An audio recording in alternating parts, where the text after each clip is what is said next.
नमस्कार, मैं अजय साहू और आप देखना शुरू कर चुके हैं शोरगुल टाइम्स। ये भीड़ जो आप देख रहे हैं ये किसी मंत्री या नेता की आम सभा की नहीं है।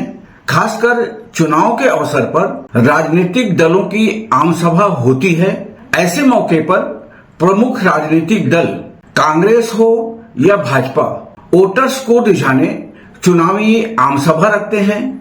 जहां यह आम सभा होती है वहां के बड़े नेता से लेकर एक आम कार्यकर्ता को भी अधिक से अधिक भीड़ जुटाने की जिम्मेदारी दी जाती है। अगर किसी पार्टी हाईकमान की आम सभा होने पर लगभग महीने भर पहले से तैयारी शुरू हो जाती है। लोगों की भीड़ बढ़ाने हर संभव कोशिश की जाती है। यहाँ तक कि आम सभा स्थल तक लोगों को लाने और ले जाने के लिए गाड़ी मोटर की व्यवस्था भी की जाती है। वहीं लोगों के खाने पीने के इंतजाम भी किए जाते हैं। यहाँ तक कि रुपये पैसे भी दिए जाते हैं, क्योंकि पार्टी के कार्यकर्ता भी बिना मतलब के कोई काम नहीं करते तो उन्हें खर्चे के लिए अलग रुपये भी दिए जाते हैं और उनके पीने तक की व्यवस्था की जाती है।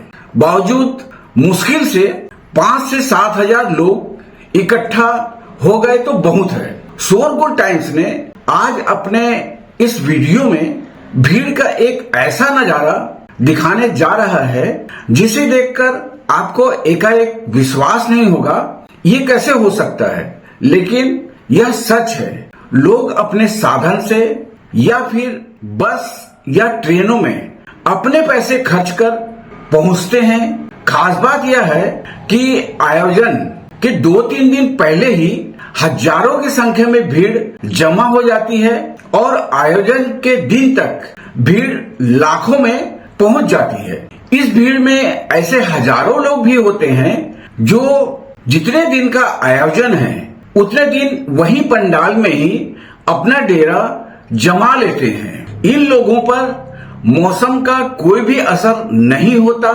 जाना है मतलब जाना है। गर्मी में लू के थपेड़े, बारिश में भीगते और ठंड में कपकपाते जहां बैठे या खड़े वो वहां से टस से मस होने का नाम नहीं लेते। लोगों का ऐसा जुनून ना सुनने को मिला और ना देखने को।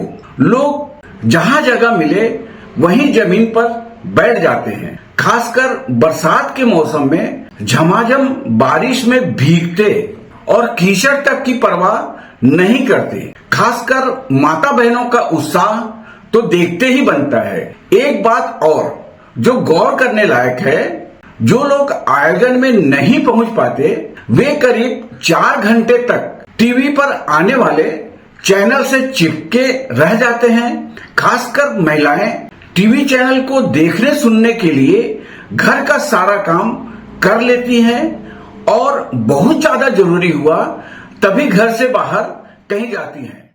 हमने अब तक बहुत कुछ इशारा तो कर दिया है, आखिर वो कौन है जिन्हें देखने सुनने के लिए लोगों में इतनी दीवानगी है।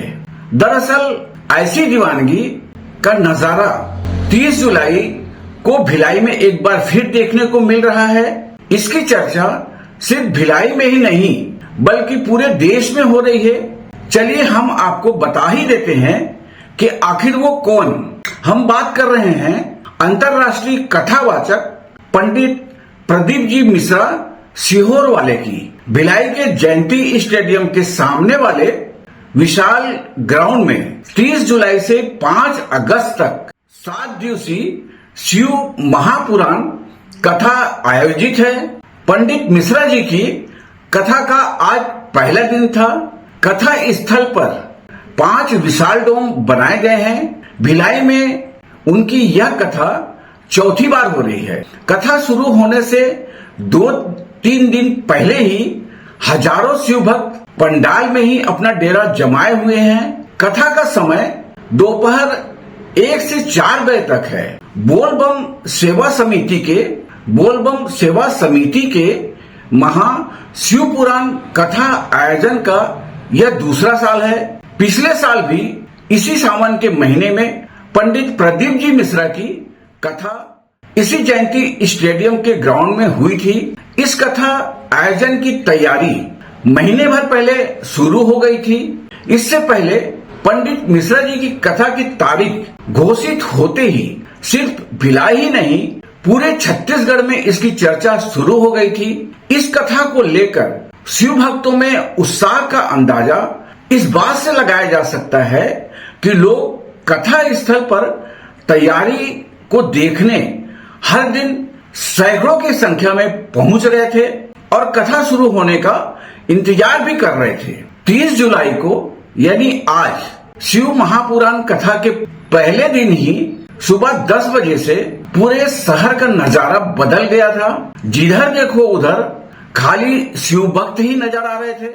पंडित मिश्रा जी की कथा शुरू होने से पहले ही लाखों शिव भक्त की दीवानगी देखते ही बन रही थी। पिछले साल की भीड़ को देखते हुए इस बार आयोजकों ने 3 नहीं 5 विशाल डोम की व्यवस्था की है।